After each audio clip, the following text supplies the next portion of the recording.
Alright, so today's piece is Klavierstück VII by Karl-Heinz Stockhausen.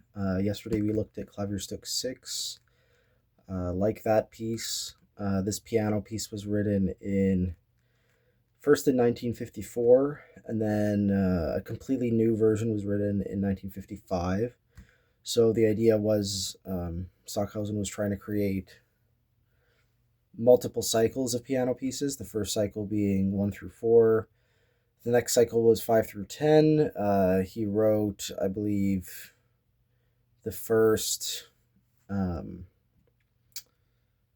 of them, or 4 of them, and then rewrote them a year later. And then he didn't write 9 and 10 until later, much later. So I think I definitely have the 1955 version here. This is what the score looks like. All of these Klavierstück we've been looking at so far have had the same performance notes. So I direct you to this episode if you'd like to get to know the standard performance notes. A lot of it is pedaling indications, and it's in German on one side and English on the other. I'll show you what that looks like here. There's the English. Now, I think I'm missing a title page here. Yeah. The title page was at the back for some reason. And this one's also dedicated to David Tudor. Maybe I'll say something about him in this episode. I'll have to read the wiki and take some notes. On the opposite side of the title page are some performance notes that are specific to piece 7. So I'll just go through that real quick. The succession of tempi may be transposed to suit the resonance of the instrument and the acoustics of the room. So, yeah, I guess these numbers indicate tempo ranges or indications. I'm not sure. Then he has a number of different pauses. So instead of a breath mark, he has this caret or upside down caret for a short caesura. It's like a up bow symbol almost. And then it looks like he has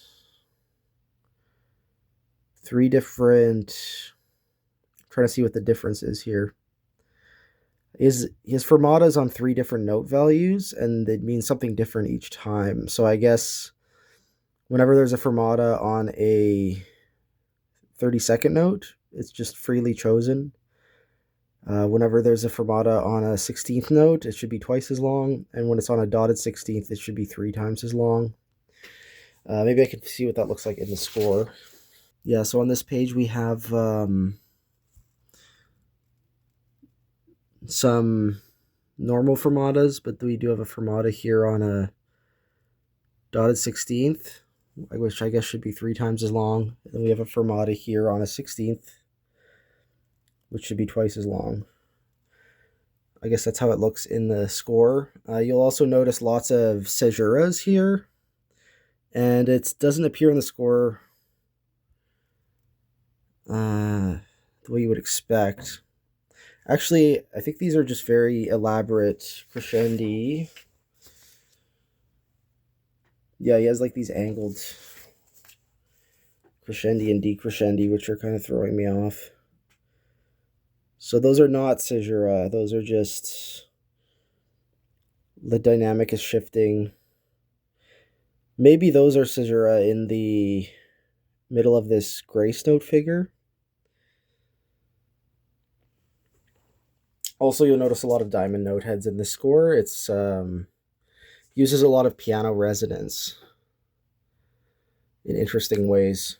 Okay, this one is dated 1954, but I know it's too long to be the first version, so I'm not sure what the deal is with Universal Edition. What is going on here? It's only 8 pages. I just hope to God it corresponds to the recording I'm listening to. Um,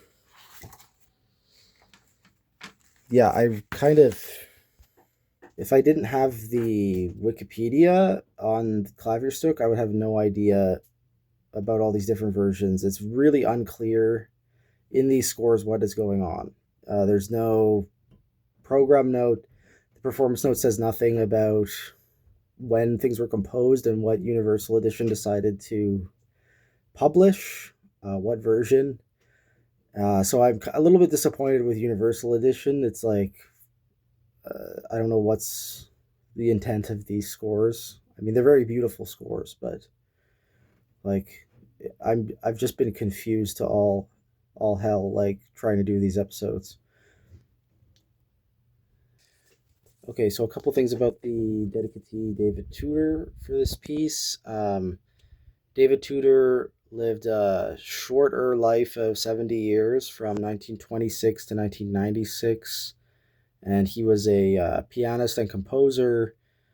Um, Stockhausen dedicated some Klavierstück to him. He also premiered Boulez's Second Piano Sonata famously, but he's most associated with the work of composer John Cage. And Cage wrote many pieces specifically for Tudor to play. Like The Music of Changes was premiered by him, I believe. He then pivoted into composing mostly electronic music for Cage's partner, Merce Cunningham, and eventually held some sort of administrative position with the Merce Cunningham Dance Company, I believe. So, yeah, very closely associated with Cage, and his name has been popping up a lot over the course of our piano series because as a pianist, he did quite a lot for contemporary music in the 20th century. I'm sure we'll get to him more as I think I do have some more John Cage to look at. So, yeah, just to say this is a very important person who made a lot of important recordings of very difficult and challenging music, both to play and listen to. I'll try to link one of his performances here in the video description, and I'll let you know what I think. I think the average runtime of this is like 6 or 7 minutes, unlike Klavierstück VI, which was like 17 minutes yesterday. So this should be a quick, easy listen, and I encourage you to pause the video now and listen to it for yourself.